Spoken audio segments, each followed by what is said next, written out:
कभी वक्त मिल जाए तो पढ़ लेना मुझे, मैं तुम्हारी समस्याओं का समाधान हूँ। कभी वक्त मिल जाए तो पढ़ लेना मुझे, मैं तुम्हारी समस्याओं का समाधान हूँ। मैं ही भारत का संविधान हूँ, मैं ही भारत का संविधान हूँ। आज से कई सालों पहले एक नन्हा सा मासूम बच्चा एक स्कूल में जाता है और उसे स्कूल के बाहर बिठा दिया जाता है। वो मासूम बच्चा अपना नन्हा सा और मासूम और शरीफ दिल लेकर अपनी माँ के पास पहुँचता है और कहता है कि माँ, हमारे साथ ये जुल्म क्यों, क्या हमारे पास शिक्षा का अधिकार नहीं है? माँ कहती है, बेटा किसी किताब में लिखा है कि हम छोटे जाति के लोग हैं, हम पढ़ नहीं सकते। वो बच्चा कहता है कि माँ, किताब में लिखा गलत भी तो हो सकता है। फिर माँ कहती है, नहीं बेटा वो किताब में लिखा है। तो वो बच्चा कहता है कि माँ, जब मैं काबिल बनूंगा मैं इस किताब को बदल दूंगा और मैं ऐसी किताब लिखूंगा जिसमें समता, समानता, एकता और मसावत का पैगाम दिया जाएगा। और वो बच्चा भीमराव अम्बेडकर था और उस बच्चे ने देश के संविधान को लिखा। संविधान हमें अधिकार देता है कि हम सब एक समान है, हम एक सा है, एक बुनियाद और एक मसावत पे रहने वाले लोग हैं साथियों। और आज पूरे मुल्क भर के अंदर भी अगर देखा जाए तो मुकम्मल तौर पे व्यवस्था नहीं बदली। आज आज़ादी तो मिली है, लेकिन अन्ना भाऊ साठे कहते हैं कि जनता भूखी है, और ये हकीकत है। भीमराव अम्बेडकर साहब के प्रकाशन को पूरी तरीके से इजाद करने के लिए, शाये करने के लिए 40 साल लगे। बताया, भारत रत्न का सम्मान देने के लिए 40 साल लगे। मैं जिस भीमराव अम्बेडकर को, जिस डॉक्टर साहब को अपना सामाजिक और राजनीतिक नेता मानता हूँ, और मैं बड़े गर्व से ये बात कहता हूँ कि हमें और भीमराव अम्बेडकर साहब को किसी पुरस्कार की, किसी सम्मान की ज़रूरत नहीं थी। वो तो हमारे लिए पहले ही विश्व रत्न बन चुके हैं। और आज का यही दिन है साथियों कि हमें एक जज्बा, एक शान लेके जमा हुए और यहाँ से वहाँ तक समस्त विद्यार्थी, जो छात्र और छात्राएं यहाँ खड़ी है, मैं आप तमाम लोगों को ये बात कहना चाहता हूँ, आप तमाम लोगों को सलाम करना चाहता हूँ कि आज इस संविधान दिवस पे जो संविधान भीमराव अम्बेडकर साहब ने हमारे लिए लिखा, भारत के लिए लिखा, आप यहाँ पर जमा हुए। कई यहाँ पे ऐसे भी हमारे भाई हैं जो आरक्षण के भरोसे पे, जिनको ये मुकद्दर में संविधान के जरिए यूनिवर्सिटी, ये बिल्डिंग्स, ये लाइब्रेरी, ये बुक्स, ये इंस्टीट्यूट नसीब हुआ है, लेकिन आज जो अपने घरों में बैठे हुए। आप शेरदिल लोग हो। सबसे पहले तो आप अपने लिए तालियां बजाइए और मैं आपको सलाम पेश करता हूं कि आपके अंदर वो जज्बा और हौसला है कि आप निकल आए साथियों।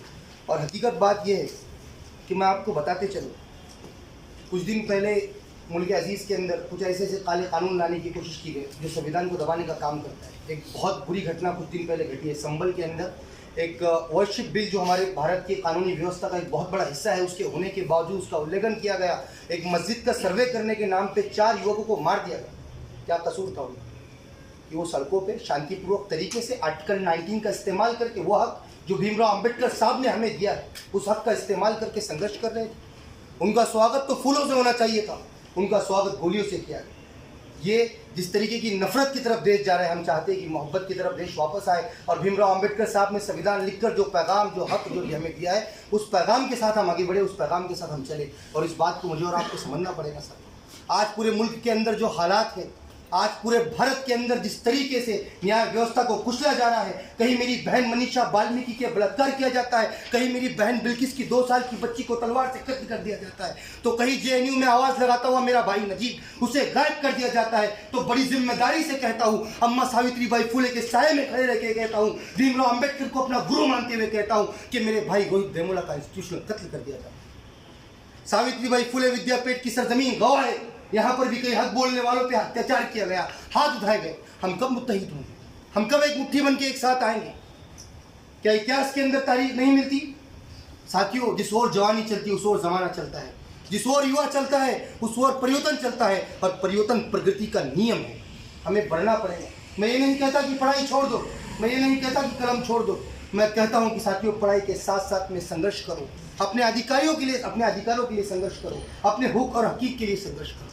और ये वक्त की ज़रूरत है। अगर आज भी हम नहीं जागे, भारत के समस्त विद्यार्थियों, भीमराव अम्बेडकर की औलाद, अम्मा सावित्रीबाई फुले की औलाद, अम्मा फातिमा शेख की औलाद, श्री छत्रपति शिवाजी महाराज की ज़मीन पर रहने वाले शेरों, मैं तुमसे मुखातिब होकर ये बात कह रहा हूँ कि आज भी अगर हमने अपनी आइडियोलॉजिकल लड़ाई को मजबूत नहीं किया, हमारे बीच में चळवली के लिए काम करने वाले ऐसे युवाओं को आगे नहीं किया, तो आने वाला वक्त, हमारा फ्यूचर, हमारा भविष्य, हमारा मुस्तकबिल एक अंधेरे में, घोर अंधेरे में चला जाए। तो बताओ, क्या भीमराव अम्बेडकर साहब ने इसलिए संविधान लिखा? भीमराव अम्बेडकर साहब ने तो संविधान इसलिए लिखा था कि हम अपने हक और अधिकार के साथ बोल सकें। इन लोगों ने काफ़ी कोशिश की, लेकिन हमारे समाज में जो शिक्षा का पैगाम आम हुआ, मैं फिर से कहता हूँ इसको करना चाहिए, क्योंकि बाबा साहब अम्बेडकर ने कहा है कि शिक्षा शेरनी का दूध है, जो पीता है वो धारता है। और आज यहाँ खड़ा हर इंसान शेर है, उन्होंने शिक्षा को पिया है, इसलिए हम धार रहे हैं, हम बोल रहे हैं। और मैं ही अपेक्षा आपसे करता हूँ, हम आखिरकार कब तक लोगों के पीछे चढ़ाई उठाने का, दरी उठाने का काम करेंगे? परसों रात में 3:30 बजे मुझे अक्षय कामले का फ़ोन आया। मेरे बड़े भाई है, चलौड़ी में बहुत लंबे समय से काम कर रहे हैं। मुझे कहने लगे भाई मैं बहुत परेशान हूँ, मैं विद्यापीठ तुरंत आया। विद्यापीठ आने के बाद जब हमारी बात हुई, फूड कोर्ट के सामने हम लोग बैठे रात में, तो मुझसे अक्षय भाई कहने लगे, यार लगता है तुझे कि कभी हमारे विचार सफल हो पाएंगे? तुझे लगता है कि समानता समता का निज़ाम व्यवस्था मुल्क के अंदर कायम हो पाएंगी? कि सामाजिक व्यवस्था परिवर्तन की लड़ाई जो हम लड़ रहे हैं, क्या ये कहीं तक जा पाएंगी? तो मैंने अक्षय भाई को कहा कि भाई इतिहास गवाह है, जब इस देश की संविधान सभा में, कॉन्स्टिट्यूशन असेंबली में डॉक्टर बी आर अम्बेडकर को भेजना था, उस वक्त बंगाल के मुसलमान आदिवासियों ने उनका साथ दिया और उन्हें उस असेंबली में पहुंचाया ताकि वो हमारे हक और हुकूक की बात कर सके। और आज अगर तुम भी ठान लो युवाओं, तो मैंने अक्षय भाई को कहा कि भाई बेफिक्र रहिए, आइए कभी आजम कैंपस एक इंस्टीट्यूट है जहाँ मैं पढ़ता हूँ, जहाँ का मैं छात्र नेता हूँ, जहाँ का विद्यार्थी नेता हूँ। और कहा कि एक दलित को उस वक्त में हमने साथ दिया था, आज इस दलित युवा को, इस चरवड़ी के आदमी को हम साथ देंगे और आपको भी सड़क से सदन तक पहुँचाने का काम करेंगे। और ये हकीकत है, इसी लड़ाई को लड़ना पड़ेगा। हमारे महापुरुष ने जो कुर्बानियाँ दी, वो कुर्बानी आम नहीं है, पेट को पत्थर बांध के घूमे हैं। इस मुल्क को आज़ाद कराने के लिए हमने अपना खून दिया है, लेकिन आज भी अगर हम अपने विचारों को इस स्ट्रक्चर में नहीं उतार पाए तो अफसोस अफसोस। मैं तुम्हें कहता हूँ कि हम सिर्फ नाम के लिए संविधान की प्रस्तावना पढ़ते हैं, हमने इसे अपने दिल में नहीं था। आज देश की तरफ नज़र घुमाइए, मणिपुर के अंदर क्या हो गया? क्या कसूर था उन लड़कियों का जिन्हें नंगा घुमाया गया? क्या कसूर था उन नौजवानों का जिन्हें गोली का शिकार बनाया गया?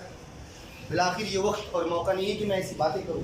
मैं आपको जश्न संविधान की फिर से एक मरतबा मुबारकबाद देता हूं। और जहां आज मुल्क के अंदर एक ऐसा माहौल बना, 2 मिनट में अपनी बात खत्म करूंगा। आज मुल्क के अंदर जिस तरीके का माहौल बना दिया गया है कि लोग डरते हैं, मैं भी कहने को डर रहा हूँ, उन्होंने इसलिए मैं कह रहा हूँ ना, नागपुरी खटमल भी बहुत है यहाँ पर, तो लगता है वो अद्भुत बात है। तो उस वक्त के अंदर हमेशा से लोग कहते हैं और डरते हैं। मुझे कई साथियों का फ़ोन आता है कि भाई डर लगता है कहीं खुले में इबादत करने का। मैंने कहा क्यों लगता है? राइट टू रिलीजियस तुम्हें प्रोवाइड करता है, बी आर अम्बेडकर साहब ने तुम्हें कॉन्स्टिट्यूशन के अंदर ये राइट दिया है, तुम्हें बोलने का हक दिया है, हुकूक दिया है। तो ये तमाम तरीके के डर, लेकिन मैं आज यहाँ खड़े रह के इस बात को बखूबी कहता हूँ कि yes, I am Indian Muslim, I am Ambedkar right Muslim, I am fighting for our rights, I am fighting for our future, I am fighting for our constitution. मैं प्राउडली इस बात को कहता हूँ।